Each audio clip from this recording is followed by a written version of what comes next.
Did you know your new Louis Vuitton, Gucci, Versace shoes, bags, belts, or any other luxury leather item you cherish might have been manufactured somewhere in Nigeria?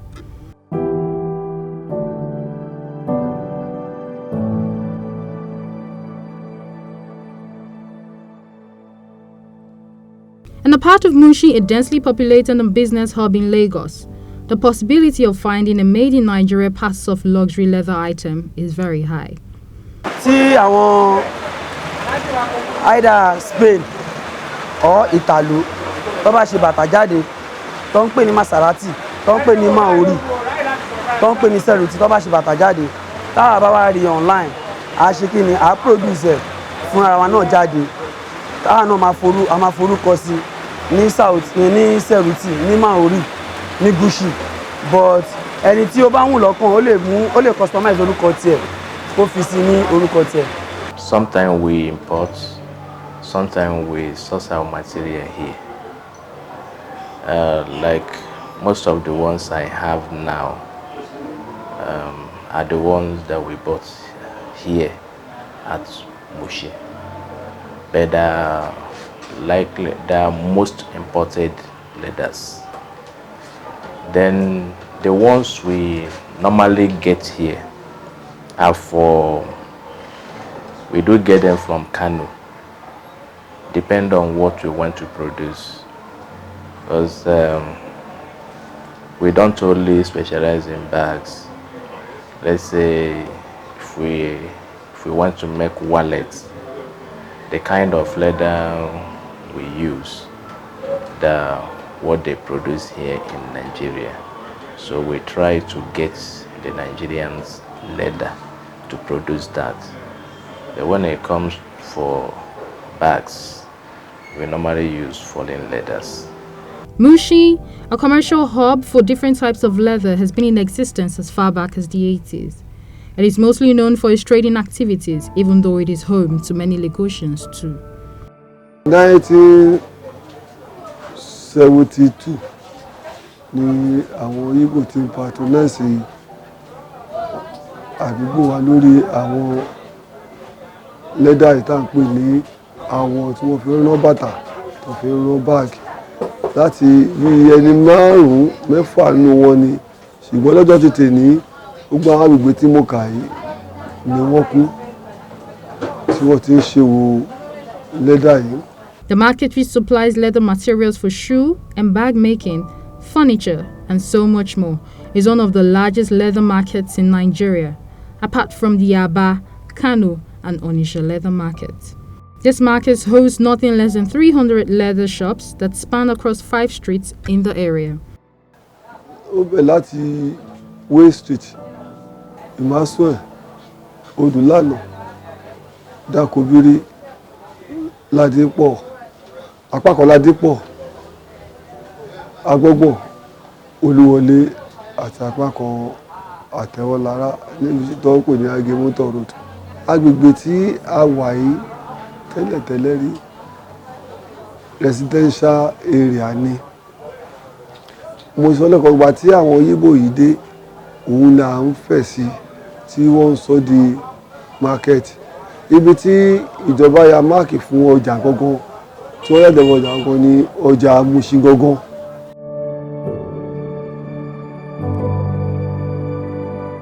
This leather market is also the second largest raw leather market in Nigeria. In this market, you can get different types of raw leather. You can get leather like this, shoe leather. Then you get thick leather for sandals. Though you can use that shoe leather for sandal, but you will still apply the cheap one I talked before in order to make it thick. Then you get swell leather. Swell leather is something like this. This is suede. It has hair. You get nubuck leather. Nubuck leather is like suede, but it doesn't have hair like this. Then you get faceless. What I mean by faceless, that one doesn't have face. To be strong, it will have small hair in front and back. So the shoemaker that buy it can use the both side, either this side or the other side to this. That's why we call it faceless. We have weight loose. Weight loose is shiny. Women always like that one to do shoes and sandal. And there's so many others. We have skin leather. That one is very costly. Then we have animal skin. Animal skin, that one is originally animal skin. The only difference there is that they will apply color. You will see that hair, the hair of the particular animal. This is animal skin. This hair is originally from the particular animal they killed to produce this leather. But the only difference, they may apply color to change it from whether the animal has a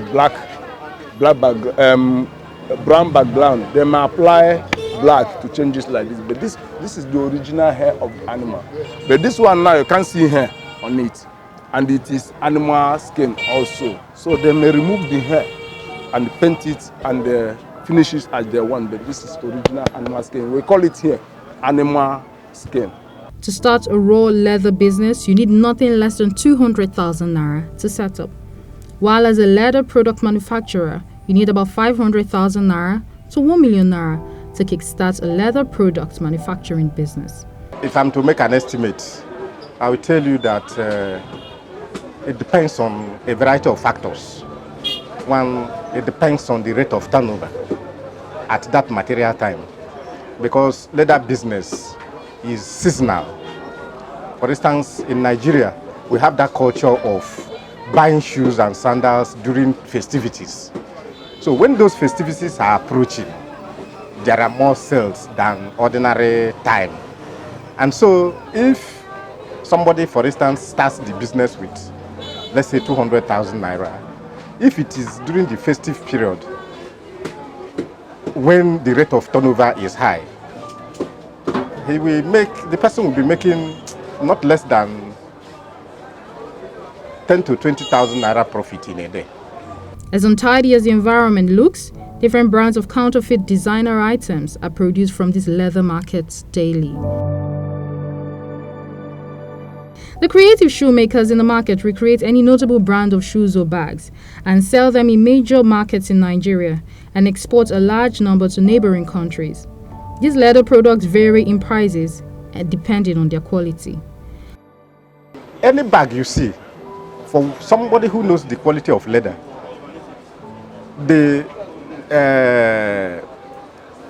before you can quantify the value of that bag, you should be able to know the kind of leather used in making the bag. So, the one that is made with sheep or goat materials, if it is like all these fancy women bag, you can get the one of 15,000, 20,000, and even as much as 50,000. But if it is made with cow skin, hard cow skin, you cannot get it less than 50,000 naira, minimum.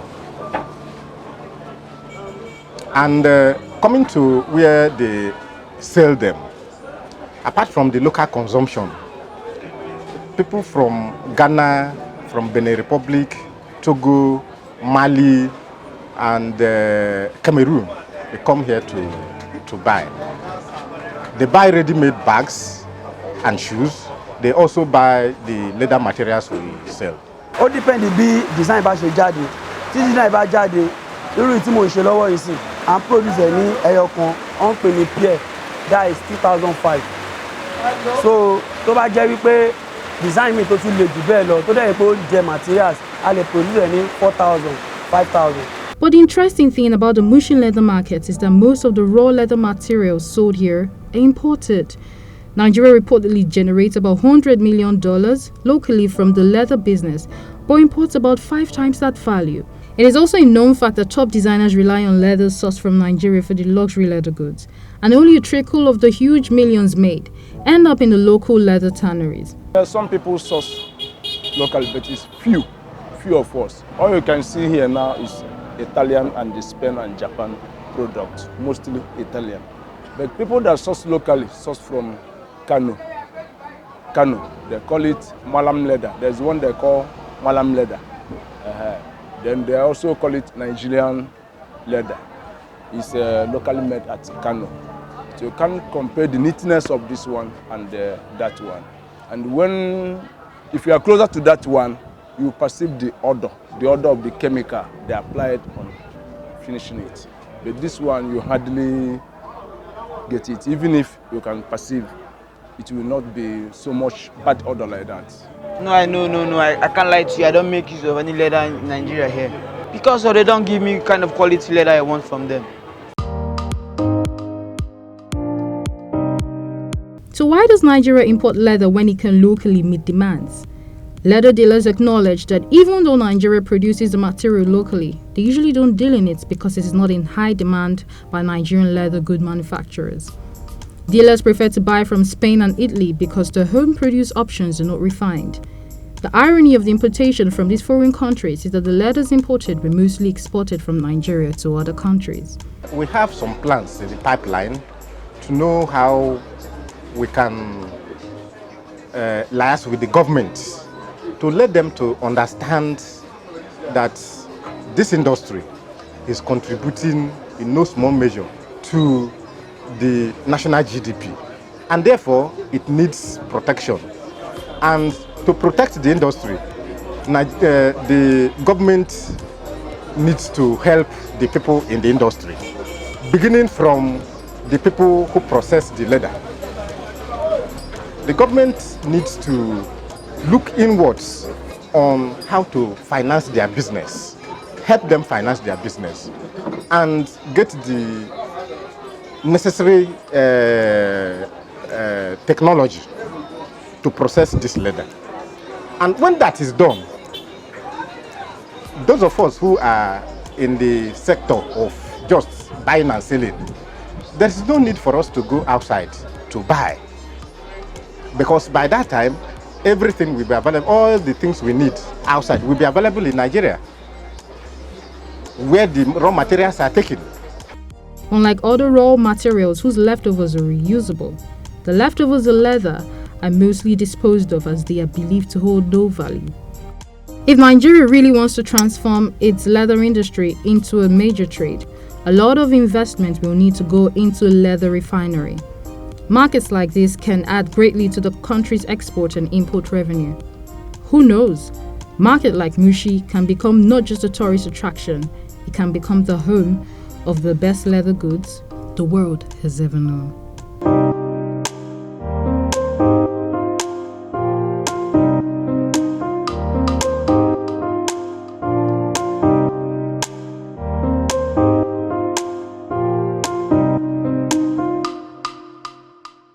Thank you so much for watching Guardian Nigeria. If you liked this video, then make sure you hit the subscribe button. Also turn on your notifications so that you get informed when we have new videos and updates.